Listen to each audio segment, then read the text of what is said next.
কোথায় যাচ্ছ? বাজারে কি আনবে? দেখি মাছ টাছ কিছু পাই না। না আজকে মাছ না, একটু পনির নিয়ে আসো। পনির খাবি? হ্যাঁ। সেই যে মায়াপুরে একটা হোটেল থেকে খেয়েছিলাম না, সেই পনিরটা কি দারুণ যে হয়েছিল, ওইভাবে বানামা, ওটাই আমি খাবো।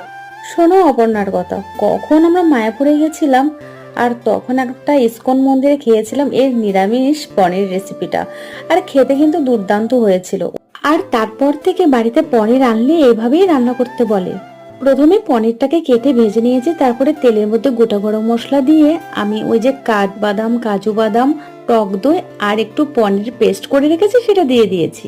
এইবার কিছুক্ষণ নাড়াচাড়া করে স্বাদ মতো লবণ, জিরের গুঁড়ো, লাল লঙ্কার গুঁড়ো, গরম মশলার গুঁড়ো দিয়ে লাস্টে একটু চিনি দিয়ে বেশ কিছুক্ষণ নাড়াচাড়া করে 1 কাপ দুধ আমি রেখেছিলাম সেটা ঢেলে দিয়ে আরো কিছুক্ষণ নাড়াচাড়া করে ধনেপাতা দিয়ে নামিয়ে নিলেই রেডি আমাদের নিরামিষ শাহী পনির রেসিপিটা কেমন লাগলো অবশ্যই কমেন্টে জানিও।